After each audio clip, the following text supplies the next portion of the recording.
如果你正在学中文，并且感觉到中文并不是一个容易的事，或者说你期望说一口流利的中文，但是不知道从哪儿开始起步，我认为问题的关键在于我们大多数人被学校灌输的关于如何学习语言的方法是错误的。这种错误的认知就把我们带上了一条无聊又低效的不归路，甚至导致我们很多人就半途而废了。But it doesn't have to be that hard. In fact, today I'm going to share with you 10 major tips, techniques, and hacks that will make learning Chinese not only a lot easier, a lot faster, but also a lot more fun. So the very first tip is probably the most important, and that is have a plan. Chinese is very different from English, and therefore it inevitably takes longer to get good at. But the reason why I think it takes so long and it's so notoriously difficult for so many people is not because Chinese itself is super hard.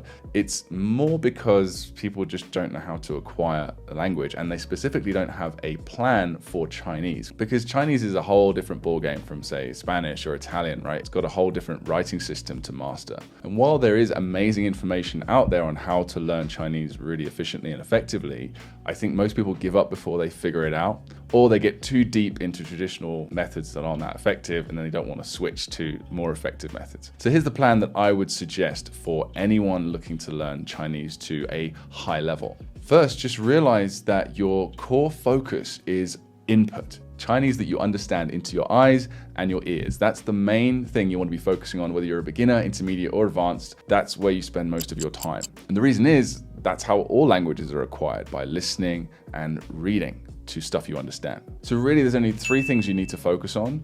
Number 1, get comprehensible input. Number 2, increase your ability to comprehend input by learning pronunciation and characters. That's really important. We'll get to that soon. And third, practice speaking a lot. Now, the reason why speaking or output, could be writing too, is step 3 is because it's not as important as the first 2 right now. And the reason why input is more important is because how can you say something, produce something that you haven't heard many, many times? You can't do that in your native language, and you certainly can't do it in Chinese. So right now, unless you consider yourself a more advanced learner like myself, I would suggest you focus fully on input right now. So if you don't know 3,000 characters, for example, you need to put aside a big chunk of your time that you spend studying each day on getting to 3,000, because that is sort of the minimum amount you need to be able to understand and comprehend Chinese to a high level. So if you want to speak, you want to get out there and connect with Chinese people, I recommend you do that, but you don't have to right now if you're a low level. You can, as Steve Kaufman says, enjoy your silent period. Spend 3 to 6 months with the language, just focusing on getting to those 3,000 characters and getting lots of listening and reading practice, preferably at the same time, but we'll get to that later too. So your basic plan if you're a beginner is to focus on pronunciation, make sure you've got all the sounds roughly down, you've grasped the basics of pinyin and all the sounds of the language,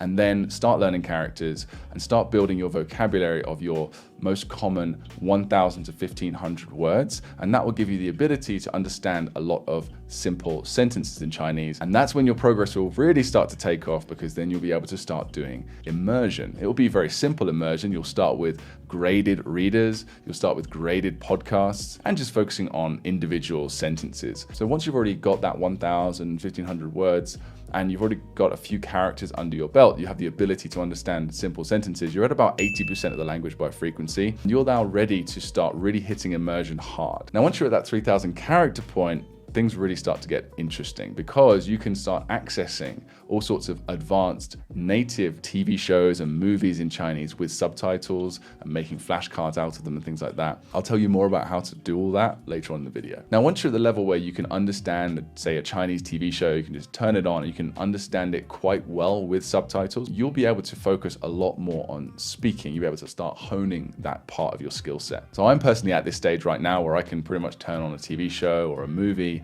and understand everything. Occasionally I'll need to look at the subtitles here and there, but my level of comprehension is there, so I can actually really start focusing on all kinds of speaking activities to up my speaking and output level. So that is the general plan that you want to follow if you're learning Chinese. And you might be wondering at this point, hey, what about textbooks, tutors, classrooms, all that stuff? Well, that leads me on to the second tip for you. Now, this next tip, I'm not really looking forward to telling you because it's pretty controversial, but I'm just going to come out and say it. Tutors, textbooks, and classrooms are mostly a waste of your time. Just hear me out because I know a lot of people love your textbooks. I used to love them too. The thing about textbooks in the traditional classroom environment, and if you go to an average tutor online or in person, what tends to happen is you start to learn linguistics. Now, there are exceptions to this rule, as there is with pretty much everything, and I'll share those exceptions with you in just a sec. But generally, just think about this. A textbook, a classroom, a tutor, what they usually do is explain how the language works. Sometimes in Chinese, sometimes in English, depending on the level of the class,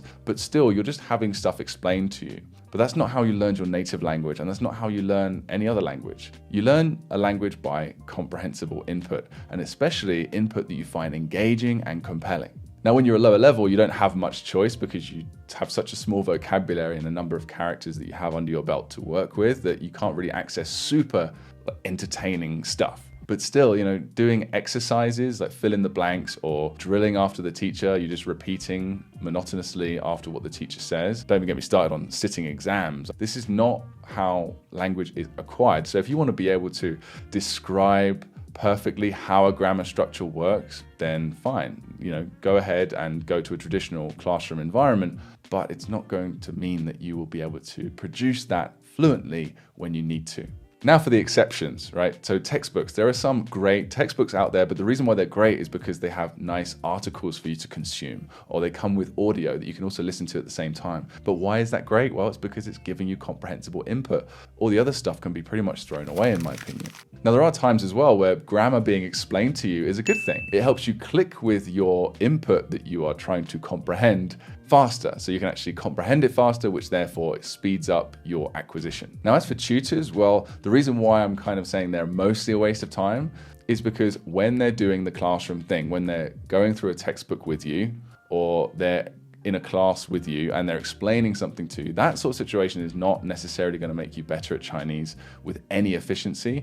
But having conversation and them correcting your speech and correcting your writing and pointing out things, classes that are based on comprehensible input where no English is used and lots of visual aids are used, these sorts of classes, like for example TPRS classes, can be extremely effective. But the problem is most classes aren't like that. These are relatively rare and difficult to find. And that level of training for a tutor is also quite rare. So what you get when you usually sign up for a tutor on italki is, you get someone going through a textbook with you. And they do that because that's easier for them. I completely understand, but it's not really going to get you where you want to go.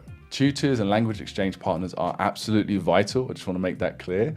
But only when you are using it for purely output practice. So you just, I'm going to practice lots of speaking. Even writing is great. Getting them to correct your writing, making sure you have the proper output.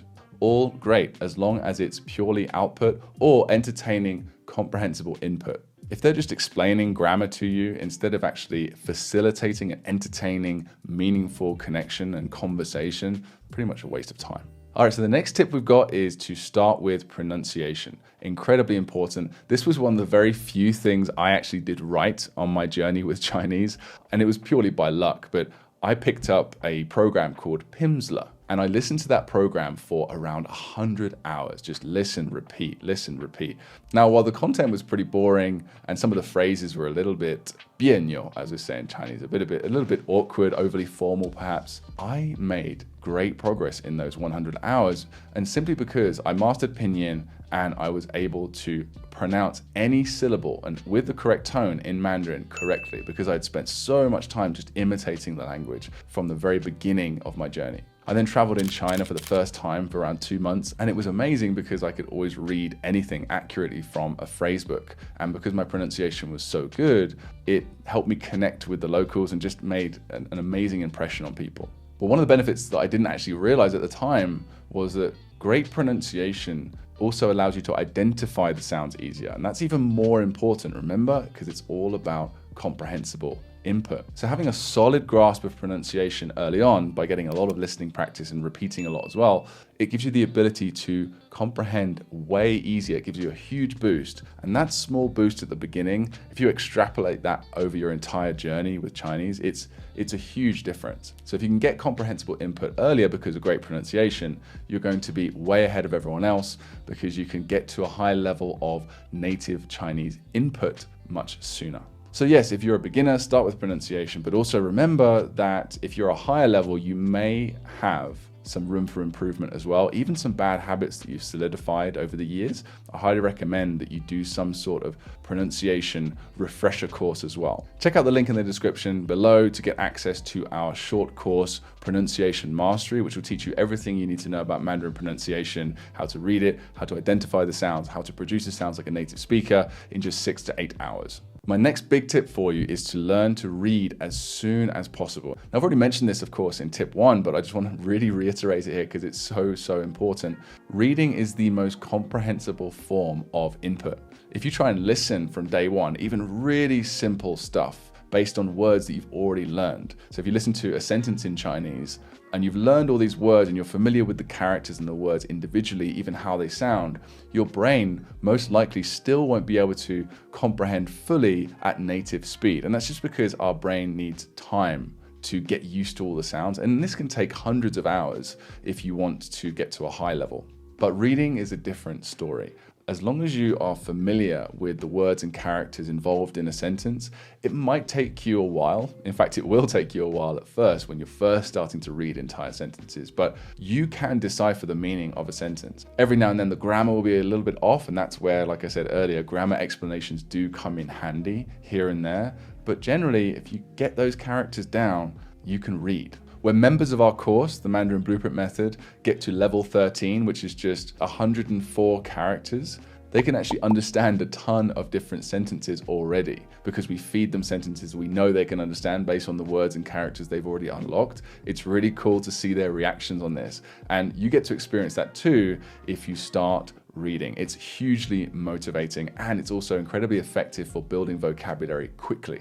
I do recommend that you always listen and read at the same time because listening, like I said, just takes time. You have to get that immersion in. So really you need to get that in at any point. Otherwise you'll end up with 3,000 characters, completely literate, able to read novels in Chinese, but your listening will suck and it will be really demotivating for you. So please make sure you are building your characters daily if you aren't at 3,000 and you are doing some reading as well every single day. Because people avoid reading like the plague. They avoid characters big time, and the reason for that is that characters are really tough to learn. Luckily for you, I made a video all about how to learn characters using memory palaces. It's pretty much the most effective method I've ever seen. We call it the Hansa movie method, and it's the same method we teach to our course members. So go ahead and check out this video right here if you want to learn how to do that. Now, I keep mentioning this number of 3,000 characters. You can actually do that in about 100 hours using the method that I just mentioned. You don't have to get to 3,000 before you can start reading. That's just to get to a very high level. So for example, the most common 250 characters make up 65% of the entire language, and the most common 1,000 characters make up 91% of everything you will read. If you start learning characters with an effective method, you will start being able to read at an amazingly high level very quickly, in a matter of weeks even. So this is kind of our specialty at Mandarin Blueprint. We make courses that get you to a very high level of comprehension quickly and efficiently, whilst using all these sorts of cool mnemonics and memory palace techniques, and everything's powered by SRS flashcards so you never forget anything. So if that sounds interesting to you, go ahead and check out the description below. There's a link in there to go and look at our courses. So what we do is we teach you pronunciation first, then we start teaching you characters. Those characters unlock common words, and you'll see those words in sentences immediately with awesome male and female audio. And then eventually, after you get to a few hundred characters, you'll be unlocking entire long form pieces of content like dialogues, articles, and entire stories in Chinese, which you can understand perfectly. And you can take it as far as you want, all the way to essentially native level of literacy and comprehension. Now, I mentioned just then about using mnemonics and memory palaces. Well, that leads us nicely on to our next point, which is never learn anything by rote. Now, by rote, some of you might be familiar with. It's the idea of just reviewing something over and over again or writing something down. So this is unfortunately the most common way that people learn Chinese characters, by just writing them over and over again, which is why people don't learn characters and they don't learn to read, and therefore their Chinese kind of sucks, right? But there's another side to rote learning that I want to warn you about here. It's a rather insidious, sort of hidden, disguised form of rote learning. It's a trap that I fell into several times during my journey with Chinese, and it really slowed me down. I'll use my personal story as an example here. Way back in the day, in my first year with Chinese, I dropped the traditional methods and I decided to go the autodidact route, and I found a website called memrise.com. And I thought I was hacking Chinese because I was learning all of these words using these digital flashcards, these spaced repetition flashcards. SRS is very important and awesome, by the way, and I'll talk about that more later on in the video, but the way I was using it was wrong. So here's what I would do. I would look at the word and I would try and burn the shape of the squiggles into my mind just through repeated reviewing. And I would learn this character or this word by looking at a single English definition. I never learned the individual characters of the word or the components of the characters, and I never saw the words or characters in context of a sentence. I just did that for 9,000 words, and I built up 16 million points on this website. Now, I'm not bashing Memrise. I'm just saying that this is not learning a language. Memorizing a word list is not learning a language. Now, I thought I was learning because if you showed me that character, I'd be like, that means this in English instantly, because the SRS algorithm is very, very effective. So all of these 9,000 words were at the top of my memory. I spent 3 hours a day on this thing, just going through all of these digital flashcards. But then I found after about 9 months of doing this, I couldn't really use any of the words in conversation with my friends. And that was very disappointing, to say the least. It was soul crushing, actually. So how is this related to rote learning? Well, that's exactly what it was. It was rote learning. Even though I was using cool digital flashcards and SRS algorithms, and I was even making mnemonics occasionally to memorize some of the words, but I had such a weak connection between my own personal life experience and my foundational knowledge of Chinese and the new information that I was trying to take in. So if that's rote learning and that's ineffective, what is the effective way of learning a new character or word? Well, the short answer is you want to learn them holistically. That's what I see is wrong with most textbooks, teachers, classrooms. What they'll do is teach you a bunch of words without learning the characters individually. So you don't really have a true grasp of the words, because if you do learn characters, you can see there's a beautiful logical relationship between them in the individual words. But also you'll be given like an article or tons of example sentences where you have tons of gaps in your comprehension. You don't know a lot of characters, or you don't know a lot of words. You don't have a deep relationship with a lot of the words. So you find yourself like deciphering this wall of text, really. That's too top down. And what happens is with top down learning is because there's such a weak foundation and so few connections to the new information that this new information just kind of fades away pretty quickly. So for example, the people that you hear about who went to China for a year and got really good at Chinese, and then after 3 months of coming back home, they forgot pretty much everything. Well, it's because they were most likely just top-down learning focused. They were forcing stuff into their head when they weren't ready for it. So top-down learning is like building a house with a very bad foundation that could easily fall over. Bottom-up learning is also not great, because if you just learn 3,000 characters and never see them in context of words or sentences or long-form content, then you're just going to have a brickyard. And that's not something you can live in either. So what holistic learning is building a solid house. You build a few bricks, and then you put those bricks together in a smart way. So for example, you learn a few hundred characters, then you learn a few thousand words based on those characters, and then you see all those words in a context that you can understand easily. So to truly avoid rote learning, just make sure that you try and learn holistically wherever you can. My next tip for you is to make sure that you do use spaced repetition software. I've already kind of mentioned it and talked about it, but if you're not using it, you're just shooting yourself in the foot, because it makes your journey so much more efficient. I'm talking like 50 times more efficient. So in case you aren't familiar with the concept, spaced repetition software are just flashcards that are powered by an algorithm. This algorithm is based around the spacing effect, which is an effect that describes how our memory works when learning new information. When you learn something new, you rapidly start forgetting it. Now, how you learn it does have a factor in that. So for example, like I said before, if you have lots of connections to it, you're building upon what you already know, and you use mnemonics, memory palaces and stuff like that, you will remember much better. Your forgetting curve, as you can see here, will be much shallower. But generally, on average, when you learn a new piece of information, you rapidly start forgetting it, no matter what. So what this algorithm does is it predicts, based on how the average person's memory works, when you'll get to around 90% likelihood of understanding it, and it shows you the card again. And every time you review the card and get it right successfully, it strengthens your memory of that word or character or whatever you're learning, and your forgetting curve gets shallower and shallower and shallower, making the distance between that 90% further and further away. So you'll see cards that you get right less often and see cards that you get wrong more often. It's really simple and beautiful, and you really should be doing it, especially because in Chinese, you have to learn those characters. And depending on what method you're using, you will need to also make sure that you're learning that base vocabulary that I mentioned earlier of like 1,000, 1,500 words, something like that. Now, there are a couple of things to remember reviewing with SRS. So first, just make sure that you are reviewing and not learning like I did, okay? So don't try and use the flashcards to learn new information. You learn the information first in the right way, like I described in the last tip, and then you use the flashcards to review and refresh those connections that you've already made to that information. Now, the second thing to remember about flashcards is that you must finish your reviews every day. You can lower the number of new cards you take every day, or just stop taking new cards entirely, but just make sure you finish those reviews, because the algorithm is entirely dependent on you doing that each day. And finally, just make sure you ramp up the new cards that you take on each day slowly and steadily. Otherwise, you might find yourself getting overwhelmed by reviews pretty quickly. My next tip for you is to shadow a lot. And you can actually start doing this as early as you like, because shadowing can be on the level of individual sentences, which is often referred to as chorusing, where you just essentially listen to a sentence and repeat after it. And just do that a lot, a lot, okay?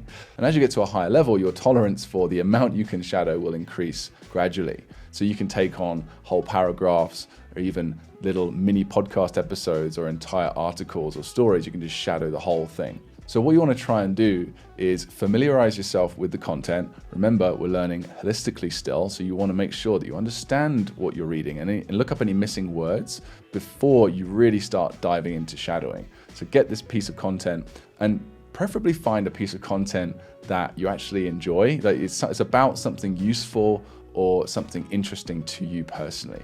And again, when you're a lower level, maybe you don't have that luxury, but you can usually find something that at least piques your interest. Then just listen to the content and repeat after it as much as you can. We get really good at our native languages because we imitate. You get lots of comprehensible input, of course, but to actually be able to produce the language smoothly, you need to do a lot of practice. And shadowing, I find, as someone that is very introverted, I love shadowing because I can just do it on my own. I can do it while I'm out walking my dogs. And I try to do, personally, shadowing at least 30 minutes a day. If you're a lower level, 30 minutes might be a bit strenuous because it is quite a strenuous activity. But I want you to start practicing that even if you're a lower level, just with individual sentences. Shadowing will improve your pronunciation, it will make you more fluent, and it will also give you a deeper understanding of the content. And you'll notice that every single time you'll be able to shadow a little bit better, and also your depth of understanding of the material, all the grammar structures, words, characters involved in the material, you'll also get a deeper understanding of that too. It's pretty cool. My next piece of advice that I wish someone would have told me personally is to stay consistent. If you've ever read Atomic Habits by James Clear, he talks about a statistic there where if you can just improve by 1% every day, you will be 37 times better than you are now in a year's time. I'm not saying you have to get 1% better each day, but you should be going to bed every night knowing that you're a little tiny bit better at Chinese than you were when you woke up that morning. If that's just one character, if that's just listening to 1 minute of immersion time, if you're really swamped, just make sure you do something each day. So this is kind of related to one of our key mantras at Mandarin Blueprint, which is never have a 0 day. Always do something towards your Chinese. Even if you get to the end of your day, you've been totally swamped with activity that day, and you get in bed and you're like, I haven't done my Chinese today. You just open your phone and you review one flashcard, you read one sentence. There you go, you didn't have a 0 day. Just make sure you stay consistent, never have a 0 day, And that will compound over time into some pretty amazing results. It's really easy to give up too early with Chinese because you have to do a lot more work in the beginning to see results. So for example, you have to learn those characters, right, that I've mentioned, and you have to get lots of input, but it might be a while, it might be several months or a few hundred hours of work, study, immersion before you start being able to produce the language with some sort of level of fluency. But do not take your foot off the gas. This is the sort of image that I think of when I hear people giving up on Chinese when they're just a beginner or even intermediate level. They've built all these roots into the ground and they're only seeing a tiny sapling coming out. But what's going to happen eventually if you just keep going at it, keep learning those characters, keep immersing, keep shadowing, keep practicing, continuing to have conversations in Chinese with a tutor or language exchange partner whilst doing all this other stuff, you will notice breakthroughs in your ability come thick and fast if you are consistent. And I know it's easier said than done, right? But this will help you a lot. This is something else from Atomic Habits, which was probably for me the most poignant part of that book, which was the advice to build your habit around your identity, not your results. So if your goal is, oh, I want to pass the HSK4, or I want to learn X thousand characters or words, or I want to be able to have a conversation in Chinese, that's cool. But you'll find it a lot more rewarding and much more motivating and easier to stick with your habit if instead of basing it around what you want to achieve, base it around who you want to become. So instead of saying, I want to learn Chinese or I'm learning Chinese, you say, I am a Chinese enthusiast. I'm a Chinese fanatic. At the very least, I'm a Chinese learner or a Chinese acquirer. You are becoming someone. And every time you show up to do a flashcard or learn a character or watch a Chinese TV show or have a conversation in Chinese with your language exchange partner, every time you do that, you are casting a vote for that new identity. And eventually, that identity will become you. So at the point where I am, for example, over the last year, I've really hit Chinese hard again. And I've built new habits that have reinforced my identity as a Chinese enthusiast, a Chinese coach, a Chinese fanatic. And now if I go, not just a day, if a few hours without Chinese, I start to feel off. Just like an athlete, someone who exercises, goes to the gym every single day. If they miss a day at the gym, they feel like just not themselves anymore. There's something that doesn't feel right. And that's because they're not living up to the identity they've given themselves. They're not being themselves. And it feels good to be yourself. So eventually you will learn Chinese so consistently that you won't need any sort of habit tracker or any sort of extrinsic motivation to show up and do Chinese. You will be intrinsically motivated based on who you are, how you see yourself. And that's super powerful. My next piece of advice for you, whether you're a beginner, intermediate, or advanced, whatever your level is, I recommend that you try to find your why. So there are actually a couple of levels to this, and your answer will change over time. There are lots of reasons to learn Chinese. It could just be you want to look in the mirror and you want to say, I'm fluent in Chinese, I'm awesome. Maybe you're a cultural connector. You want to connect China and your own culture together in some way by making friends, making family, whatever you want to do. Maybe you want to just be able to connect to over 1 billion people through a common language. Maybe you just have to learn Chinese for work and you have no choice about it. You want to do it in the most efficient way possible. Whatever your reason or reasons are for learning Chinese, I want you to think about them often and also think about them on a slightly deeper level. So for example, another reason to learn Chinese is just to be different, interesting, more attractive, make more money, right? You can have more business opportunities. And there's nothing wrong with any of those reasons whatsoever. But I also want you to think about this. I personally think that we want to make money or be attractive, or we want to be interesting, or we want to advance our career or find business opportunities, not just because of selfish reasons. I really think most of us, if not all of us, have a desire to contribute to our family, our community, or even the world in some way, right? So I think it's a good idea just to take some time to think about how being awesome at Chinese would help you make a contribution to the world in some way. And that connects nicely to the final piece of advice I want to give you today, which is to enjoy the journey. This is a lifetime skill you are building, and you're going to be improving on it for life. Even Chinese scholars aren't perfect at Chinese. There's always something to learn. So you're literally never going to stop improving at this, ideally. And sure, there are amazing methods out there, like some of the ones I've described to you today, that will get you to where you want to be faster. But as soon as you get there, let's say it's some level of basic fluency, you'll be like, wow, I'm fluent in Chinese. Okay, now I want to get more fluent, or I want to consume that piece of content. Your goals will always be changing. And even if you become really awesome at Chinese one day, that will become normality for you, right? So you'll just add another goal on. Maybe you'll want to learn another language or just take Chinese to a whole new level. But the point is, you'll never reach your destination because there isn't really a destination. So you must enjoy the journey because it's all the journey. It's possible for you to go from 0 to actually fluent in Chinese in a year or 2. But you do not have to rush to get there. And even after you get there, you'll want to get somewhere else anyway. I think the happiest, most content members of our course, the ones that enjoy their journey with Chinese the most, are the ones that accept that they're going to be doing this for many, many years. They trust their brains and that their brains will absorb the language if they just show up and immerse in understandable, comprehensible Chinese every single day. They push themselves when they're feeling more disciplined and determined. Then when they want to take it easy or life gets in the way, work gets really busy, they'll tone down their Chinese study, maybe do some more passive listening instead of hitting the books really hard. And that way they stay consistent, they keep making progress, but they also keep having fun. Find a way to enjoy the language. Find content that you like, and as soon as you do, you extract everything that you possibly can from that content. Listen to it over and over again.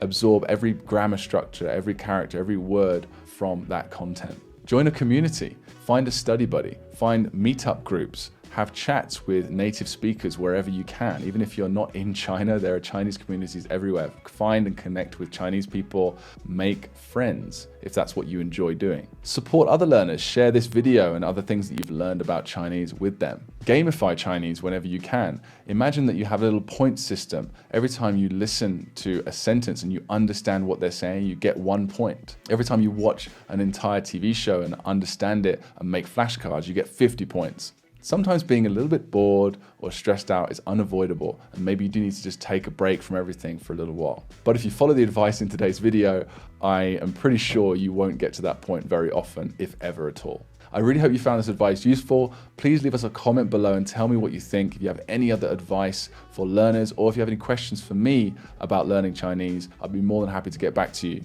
And if you would like a more detailed guide on how to build the right habits, stay consistent, and actually have fun on this journey to fluency in Chinese, then go and check out this video all about building habits.